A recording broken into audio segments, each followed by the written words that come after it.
Akbar, Allahu Akbar, Allahu Akbar.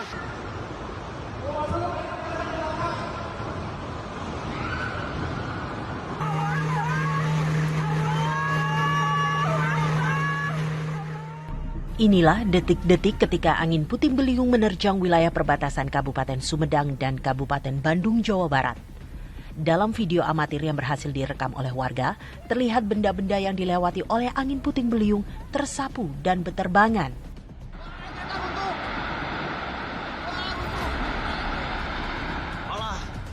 Puting beliung terjadi ketika hujan deras dan banyak warga yang merekam video yang memperlihatkan angin puting beliung menyapu wilayah setempat.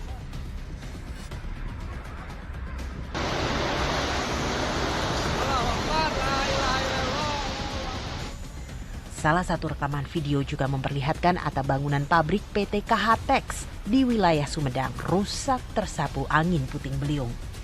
Bahkan sejumlah kendaraan truk terguling akibat kencangnya hantaman angin puting beliung yang terjadi sekitar pukul 3 sore tadi. Dilaporkan sejumlah rumah warga yang berlokasi di kawasan Cintamulya, Kecamatan Jatinangor juga tak luput dari kerusakan. Angin puting beliung juga mengakibatkan sejumlah pohon tumbang dan kios-kios yang berada di sepanjang jalan raya perbatasan Kabupaten Sumedang, Bandung, porak-poranda. Kepala Pelaksana BPBD Sumedang, Atang Sutarno memastikan tidak ada korban jiwa akibat peristiwa angin puting beliung ini. Sementara itu di Kecamatan Ranca Ekek, Bandung, dilaporkan ada ratusan rumah warga yang rusak akibat angin puting beliung. Sejumlah warga menuturkan peristiwa tersebut terjadi begitu cepat ketika hujan deras. Saat ini petugas gabungan masih melakukan pembersihan atap-atap bangunan dan pohon tumbang yang rusak akibat angin puting beliung. Pendataan jumlah kerusakan juga masih dilakukan petugas. Assalamualaikum, selamat pagi pemirsa. Bagaimana kabar Anda pagi hari ini? Senang sekali Cakrawala kembali hadir menjumpai Anda. Dan tentunya kami telah menyiapkan sejumlah informasi menarik agar pagi Anda menjadi lebih bersih. Bersama saya Filbus Yunaso, inilah Cakrawala selengkapnya.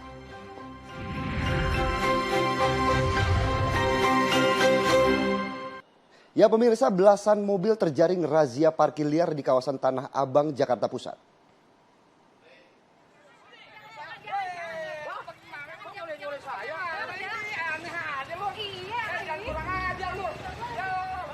Ketegangan terjadi antara pemilik kendaraan dan petugas, bahkan pemilik kendaraan untuk duel salah satu petugas.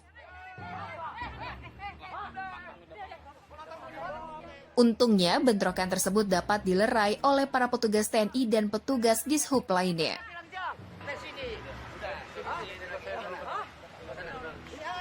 Bapak ini siapa? Apapun yang terjadi, saya siap. Ini banyak yang bicara. Mereka beralasan sudah biasa memarkir mobil di bahu jalan.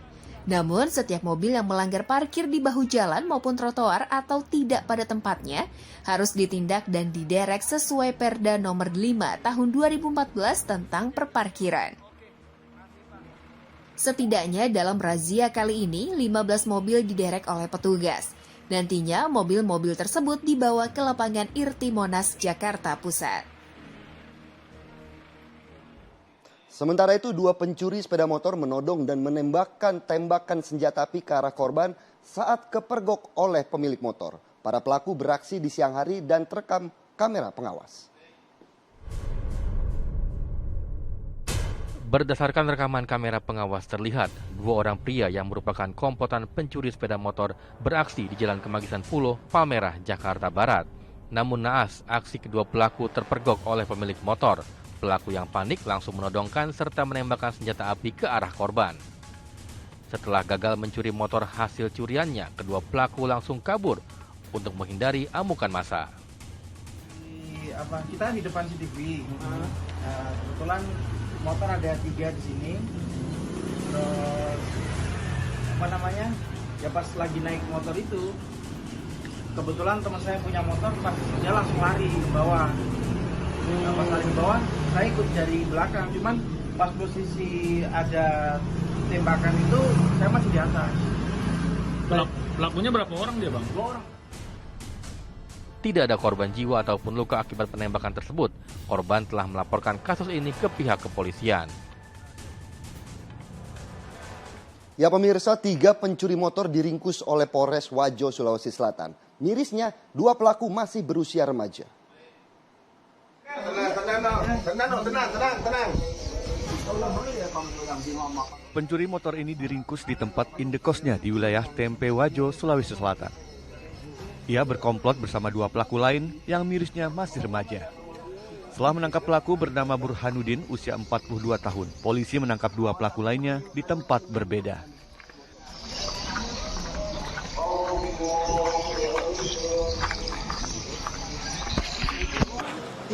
Berdasarkan hasil penyelidikan, pelaku sedang beristirahat di salah satu kosannya di Kecamatan Tempe, kemudian Resmob Polres Wajo mengamankan pelaku. Dari 3 pelaku, polisi menyita 6 motor yang mereka curi di wilayah Tempe dan Tanah Sitolo. Sebagian motor curian mereka gadaikan Rp500.000 hingga Rp1.000.000 per unit. Sekarang kita ke berita selanjutnya. Pemirsa, siswa korban perundungan SMA Binus Serpong mendatangi kantor P2 TP2A Tangerang Selatan, Banten. Korban datang dengan didampingi oleh orang tua dan pihak KPAI pada Selasa sore kemarin. Kedatangan korban untuk mendapatkan pendampingan psikologis karena hingga saat ini kondisi pelajar SMA tersebut masih trauma akibat perundungan yang dialami. Yang penting nanti kami memastikan apakah sudah mendapatkan pendampingan psikologis sudah, dan anak masih butuh pemulihan.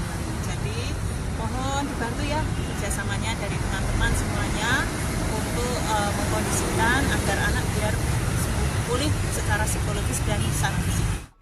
Sementara itu, selain terhadap korban, pihak P2 TP2A Tangerang Selatan juga akan memberikan pendampingan kepada para pelaku. Ya pemirsa, Agus Harimurti Yudhoyono, Ketua Umum Partai Demokrat secara resmi masuk dalam jajaran Kabinet Presiden Joko Widodo. AHY dilantik sebagai Menteri Agraria dan Tata Ruang Badan Pertahanan Nasional oleh Presiden Jokowi. Masuknya Ketua Umum Partai Demokrat mengubah peta koalisi dalam pemerintahan Presiden Jokowi. Akankah Demokrat memperkokoh koalisi yang dibangun oleh Presiden Joko Widodo? Berikut liputannya.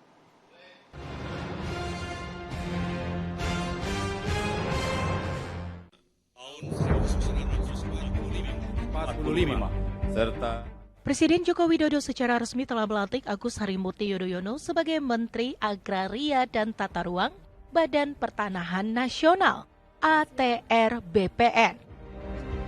Bergabungnya AHY yang merupakan Ketua Umum Partai Demokrat seakan mengubah peta koalisi dalam Kabinet Indonesia Maju yang telah dibangunnya sejak 2019 lalu. Demokrat kini menjadi bagian dari pemerintahan Presiden Jokowi yang hanya tinggal menghitung bulan saja. Presiden Jokowi sangat yakin dengan kemampuan AHY sehingga ditunjuk sebagai menteri di kabinetnya. Selain sebagai Ketua Umum Partai Demokrat, AHY memiliki keahlian di bidang manajemen. beliau juga alumni Akademi Militer Akmil, juga pendidikan di Nanyang University, di Harvard University, di Webster University. Saya kira saya tidak ragu memberikan tempat untuk Kementerian ATR BPN karena ini urusan manajemen. Saya kira beliau akan sangat siap. Sejumlah kalangan menilai penunjukan putra Presiden ke-6 Susilo Bambang Yudhoyono sebagai Menteri ATR tersebut bersifat politis. Presiden Jokowi tengah memperkuat koalisinya saat ini. Jabatan menteri yang merupakan pembantu presiden merupakan hak prerogatif Jokowi di masa sisa jabatannya yang memasuki waktu transisi. Peta koalisi pasca Pilpres 2024 ini juga masih bersifat cair sebelum adanya penetapan oleh Komisi Pemilihan Umum. Lantas, apakah bergabungnya AHY dengan gerbong Partai Demokrat dapat memperkokoh koalisi Presiden Jokowi yang kini tercermin dalam Koalisi Indonesia Maju, pasangan calon presiden dan calon wakil presiden Prabowo Gibran? Sementara 2 tempat pemungutan suara di Kota Serang, Banten gelar pencoblosan ulang karena kelalaian petugas KPPS yang tidak menandatangani formulir hasil perhitungan suara dan pemilih yang tidak sesuai dengan DPT. Sementara 13 TPS di Kabupaten Deli Serdang, Sumatera Utara menggelar pemungutan suara ulang karena kesalahan pendistribusian surat suara DPRD.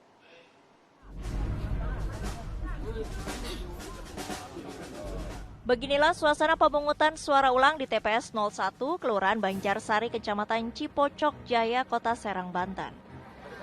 Di TPS 01 ada 292 daftar pemilih tetap dan semuanya harus mencoblos ulang.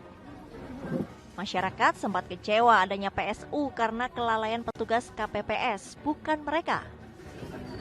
Diduga petugas KPPS di TPS ini tidak menandatangani formulir hasil penghitungan suara.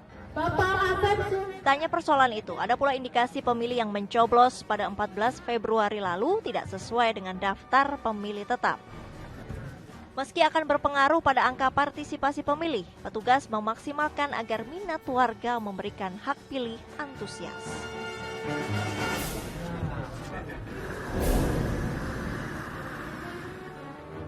Belas tempat pemungutan suara di Kabupaten Deli Serdang, Sumatera Utara menggelar pemungutan suara ulang.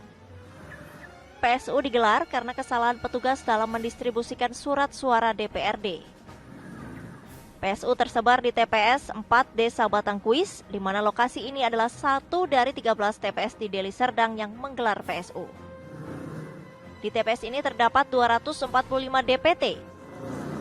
Dari 13 TPS, 12 diantaranya hanya akan melaksanakan PSU untuk memilih calon anggota DPRD Deli Serdang.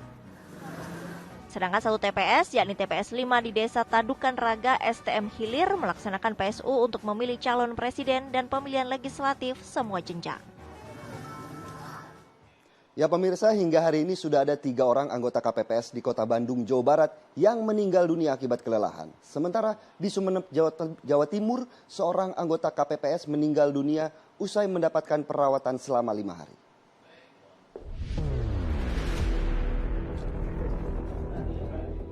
Seorang anggota KPPS di Bandung, Jawa Barat bernama Eri Fajar Nugraha menghembuskan nafas terakhir diduga karena kelelahan. Eri meninggal pada Selasa sore kemarin. Jenazah Eri akan dimakamkan di TPU Ranca Cili di Kota Bandung, Jawa Barat. Sedikitnya sudah ada 3 orang anggota KPPS Bandung yang meninggal dunia akibat kelelahan. 1 ketua KPPS di wilayah Ujung Berung, 1 orang anggota KPPS di wilayah Buah Batu, dan 1 orang petugas TPS di wilayah Taman Sari, Kota Bandung. Sementara data KPU Jabar menyebut total anggota KPPS yang meninggal mencapai 11 orang.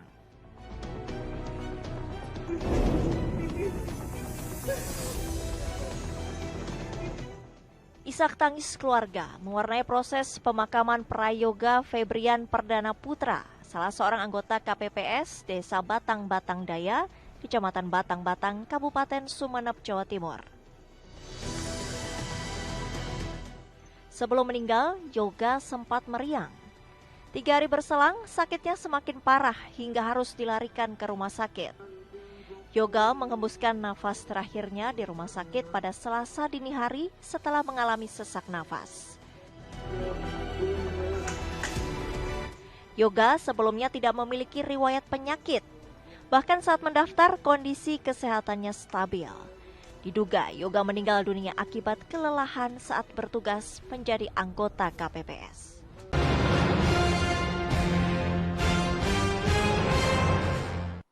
Ya pemirsa, ratusan orang rela mengantri sejak pagi untuk mendapatkan beras stabilisasi pasokan dan harga pangan atau SPHP kerjasama Dinas Perindustrian dan Perdagangan Kota Bekasi dengan Bulog. Keributan sempat terjadi akibat warga yang ingin segera mendapatkan giliran untuk mendapatkan beras dengan harga murah.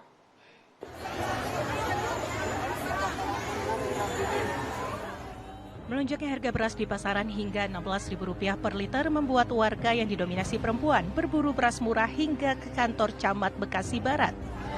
Ratusan orang rela mengantre sejak pagi untuk mendapatkan beras SPHP kerjasama Dinas Perindustrian dan Perdagangan Kota Bekasi dengan Bulog. Keributan sempat terjadi karena warga ingin segera mendapatkan giliran untuk membeli beras dengan harga murah. Tidak adanya mekanisme yang jelas untuk pembelian beras membuat aksi saling dorong pun tak terhindari. Apakah ada solusi lain? Jauh hari apa melalui RW, bukan KTP, atau melalui RT? Jangan membedakan ini. Ini karena apa? Karena saat ini beras langka. Tidak pernah seperti ini.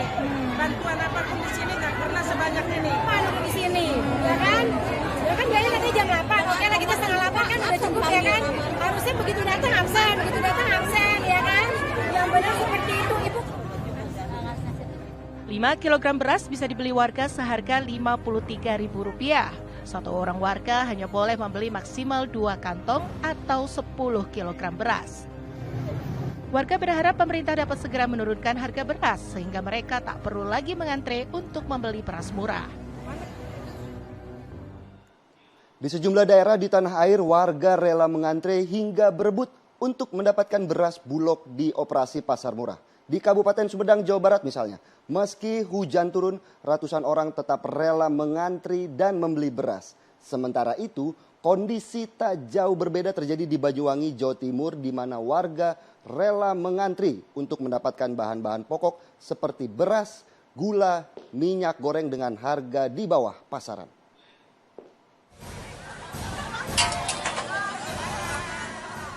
Warga beramai-ramai mendatangi alun-alun Situ Raja, Kabupaten Sumedang, Jawa Barat. Meski hujan turun, ratusan orang rela mengantre demi membeli beras murah dalam operasi pasar beras murah yang digagas pemerintah Kabupaten Sumedang. Di operasi pasar, harga beras yang dijual pemerintah cukup terjangkau. Untuk kemasan beras 5 kg dibanderol Rp50.000. Masing-masing orang mendapatkan jatah pembelian 2 paket beras dengan berat total 10 kg. Beras pun laris manis terjual. Tak sedikit warga yang kecewa lantaran stok beras langsung habis di Rabu pagi. Operasi pasar beras murah tersebar di 5 titik di wilayah Kabupaten Sumedang, yaitu di alun-alun Sumedang Kota, Kecamatan Tanjung Sari, Kecamatan Cimanggung, Sumedang Utara, Sumedang Selatan, dan Kecamatan Situ Raja.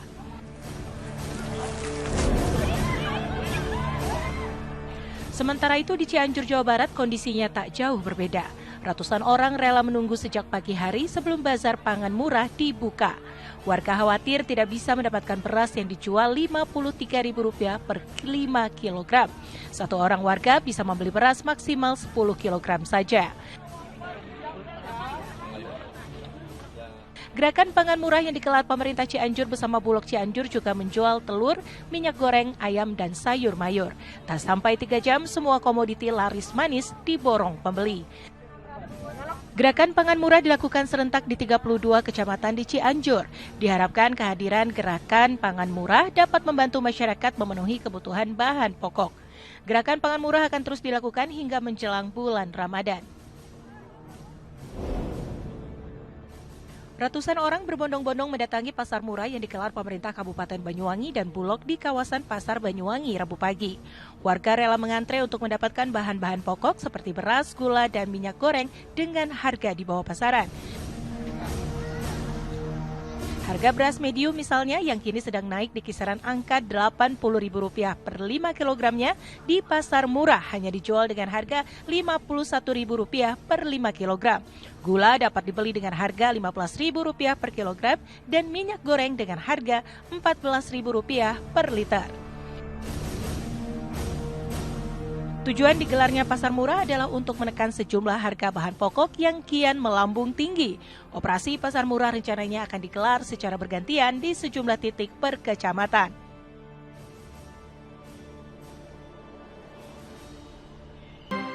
Terima kasih Anda masih menyaksikan Cakrawala. Pemirsa, seorang asisten rumah tangga diduga dikurung oleh majikannya di dalam rumah di kawasan Grogol, Jakarta Barat.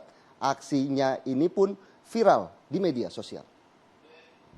Iya, berapa hari tidak makan? Saya tidak video. Ada. Kasihan kalau ini sukuru sini. Ketinggal tulang saya. Rambut teteh sama-sama, tidak boleh begitu.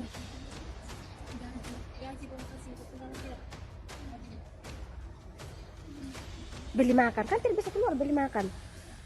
Niat ingin bekerja demi menghidupi keluarga sebagai asisten rumah tangga, Isabella Pule justru mengalami kekerasan fisik, tidak digaji dan dikurung di rumah majikannya di Jalan Dr. Semeru, Grogol, Jakarta Barat.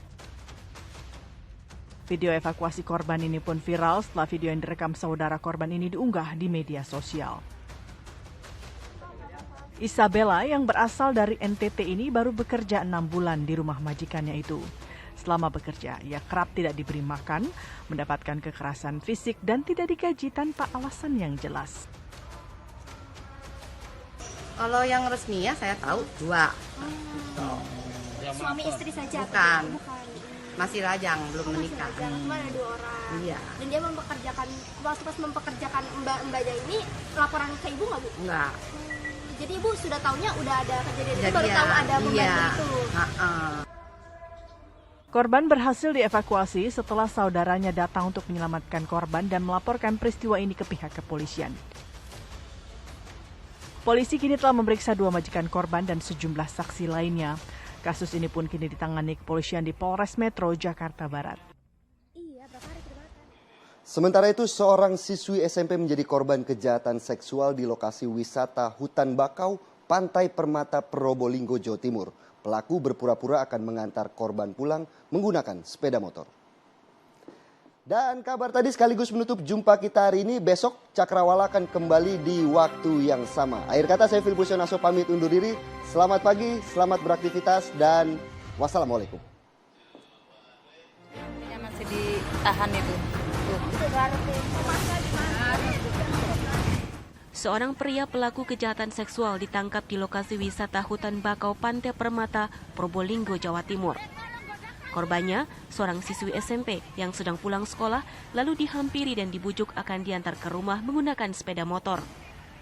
Namun, korban dibawa ke Pantai Permata di mana kejahatan kemudian terjadi. Korban yang ketakutan berhasil melarikan diri dan diselamatkan oleh sekelompok wanita yang sedang berwisata tak jauh dari lokasi kejadian. Pelaku itu hasil dari keterangannya dia sudah mempunyai mistrea, yaitu niat jahat. Ketika si pelaku itu berjalan di dekat sekolah daripada korban, dia melihat korban berjalan sendiri pada saat pulang sekolah. Saat itulah dihampiri oleh pelaku. Setelah dihampiri oleh pelaku, dia melakukan suatu bujuk rayu, yang mana korban akan diantar pulang. Kemudian korban naik sepeda motor pelaku, dibonceng oleh pelaku. Nah, namun setelah berjalan tidak menuju ke rumah korban, namun diajak ke Pantai Permata. Kepada polisi, pelaku mengaku tak mengenal korban. Ia mencari korban secara acak.